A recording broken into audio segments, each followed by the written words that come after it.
இலங்கையில் நிலவி வருகின்ற தேங்காய் தட்டுப்பாட்டுக்கு கைத்தொழில் பிரதி அமைச்சர் சதுரங்க அபேசிங்க அவர்கள் ஒரு விடயத்தை சொல்லியிருக்கிறார். வீடுகளில் தேங்காய் சம்பல் அரைக்கிறதையும் தேங்காய் பால் பிழிகிறதையும் தவிர்க்கின்ற செயற்பாடுகளில் ஈடுபடுமாறு கைத்தொழில் பிரதி அமைச்சர் ஒரு கோமாளித்தனமான கருத்தை முன் வச்சிருக்கிறார்.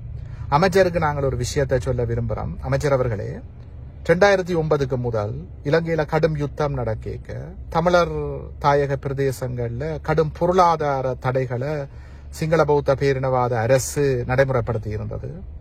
எங்களுக்கு சாமான்கள் வேற இல்லை.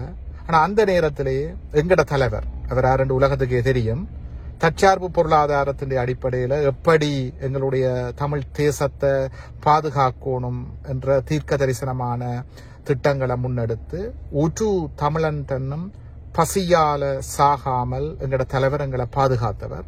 ஆகவே எங்களுக்கு எங்கட பிரதேசங்களை எவ்வாறு பாதுகாக்க வேண்டும் என்று தெரியும். என்னோட தலைவர் வழிகாட்டி போட்டு போயிருக்கிறார். முடிஞ்சால் நீங்கள் தமிழர்கள தலையில சம்பல் அரைக்கிறத விட்டுட்டு எங்களுக்கு அதிகாரத்தை தாங்கும்.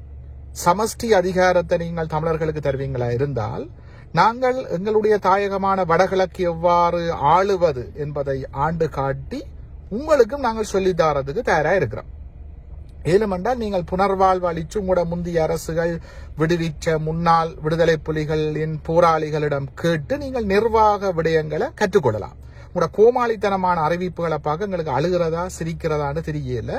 தயவு செய்து சிந்திச்சு செயற்படுங்க. ஏன்னா உங்களோட கோமாளி கூத்துகளால எதிர்காலத்துல எங்களோட மக்களும் பாதிக்கப்படக்கூடிய அபாயம் காணப்படுகிறது. ஆகவே எங்களுக்கு ஆள தெரியும், எங்களோட மக்களுக்கும் வாழ தெரியும். அதிகாரத்தை தாங்க. உங்களோட கோமாளித்தனமான அறிவிப்புகளை உங்களோட வச்சிருங்க.